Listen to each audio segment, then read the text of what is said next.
Because sometimes we don't clap for ourselves. We don't clap for ourselves. And so I just want to make sure that you take the time out and clap for yourself, right? Have you ever lost anything? A coin, your glasses? I remember one day I was getting out of the car and I put my glasses on the top of my head and I was speaking and I got into the event and I said, I'm looking for my glasses. My glasses, they was in the car and I couldn't find them. And it took somebody with some courage to be able to say that, you know what? I found them. They're on top of your head. So if I was to title this speech here, it would be, it's on you. It's on you. It's your turn. It's your turn. When I came into the work with child welfare and the services, I was 28 years old. I came into the field wounded, scarred, fractured. I was just couldn't get in out of treatment because of drug addiction. I lost all of my children through child welfare because of drug addiction. And I was coming in a system that I had no clue about. I had no idea what type of system I was going to get into. But I was hungry and I was thirsty for, number one, to get sober and to stay sober. Number two, I wanted my children back. My children was removed from me and the relationship that I was in because of drug addiction. I went to treatment. And I want to thank you right now, if you're in the building. In March of 1991, somebody donated some money to a program. And I believe that they had the boldness and the courage to think that somebody would come to a program and they would change their life. And so that was me. In March of 1991, I went to a treatment. I received all of the services that I needed. I did everything I needed to do in order to make sure that my children had the father that I always wanted to be. I was fractured. As a matter of fact, it was the dark point in my life and I needed a bright point. I needed someone, I thank you. I needed a bright point. I needed someone to come and to say, you're going to make it. You're going to be okay. I'm looking forward to you being successful and doing some great things. When I came into the field, I had no clue this is what I would be doing. The only thing I wanted to do was get my children back out of child welfare. Well, I need to tell you that did happen. I did exactly everything I needed to do in order to regain custody of my children. I was in my 20s with 8 boys in child welfare. They didn't give them all to me all at once. Thank you. But they gave me 3 sons at one time, and I was a single father. I went to the school. I went to the hospital. I did everything that I was neglecting to do because of the drug addiction. I did everything I had to do. I went to the doctor, school, PTA meetings, wash clothes, clean up the house. I did all of it. And so I want to just say right now, kudos to the parents that's doing it right now. I know the feeling. I know what it takes in order to be successful as a successful parent. So coming into the work, I make sure that I talk to fathers and other families and let them know that you're gonna be okay. You're gonna be okay because someone desired to be able to come here, come to the programs, get everything they need, and be successful. It's my pleasure and my honor to say that I did everything I needed to do that the program told me I needed to do, but it was because of someone donated. I would like to say that my process and my recovery had a lot to do with somebody donated something. Somebody believed. Now, let me say this.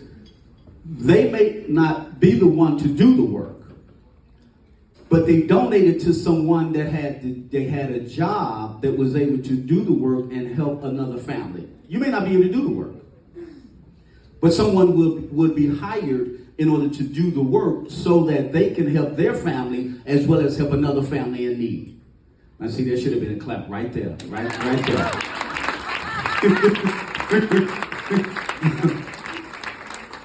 So I look forward to doing the work and making sure that other fathers have the opportunity to be able to change their life.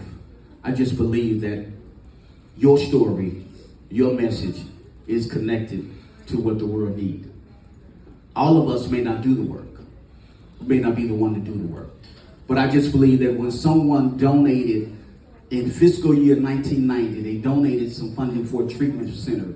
They just believed that somebody would come into treatment and they would change the course of their life. And I'm standing here today telling you that I believe that my process is the process of somebody donated something to a program, and they just believed that a family was going to change. They believed that a father was going to get his life together. They just believed that a mother was going to get her children back. They just believed. And so I'm just honored. Thank you. I'm just honored to be standing here today and say thank you for taking out the time and to give, and to be able to see that there is someone that's standing here today have benefited from someone's donation. It's been over 32 years since I had any type of drugs at all. So it's been a blessing to me.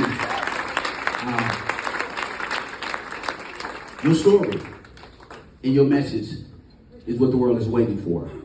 And each one of us, we may not get up here, and you may not be the one to do the work. You may be the one to donate to someone else that would help further the work. And when you see the success of someone else that you had something to do with, then we all win.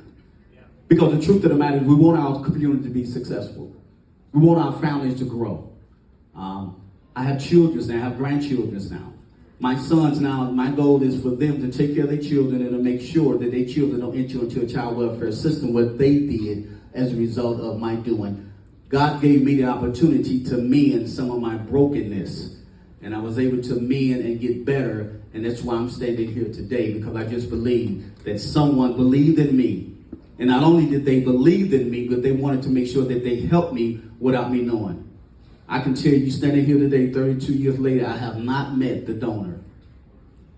But I take my hat off to them because they just believe that someone will change the course of their life. So I'm here today to say thank you for everything you do. Thank you, because we all benefit when someone donates, when someone gives. They gave to me.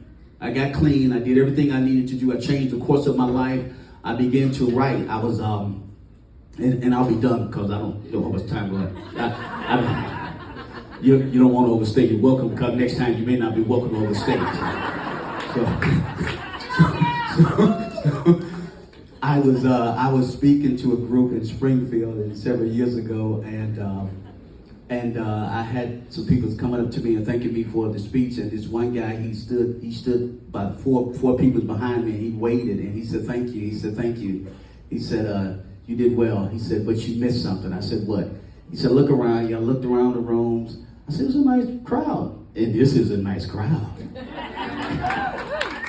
And he said, "You missed something." I said, "What?" He said, you don't have a table. Where's your book at?" And it's the same thing I said. I said, "Oh." I continued to shake the people's hand and thank them for letting me come, but that guy stood with me. And when I went back to the hotel, I started writing. And a year later, after that, I released my book called Promising the Moon, Going the Distance. And I released it, and I talked about my challenges in child welfare. I talked about my challenges in addiction. And what I did, I was the first author in my family, and I created a different roadmap. Why? It's because I wanted to change something with my family, and I wanted to change something in the community that says someone can get clean, get off drugs, change the course of their life, and help somebody else change the course of their life. I'm glad to be here. Thank you, guys.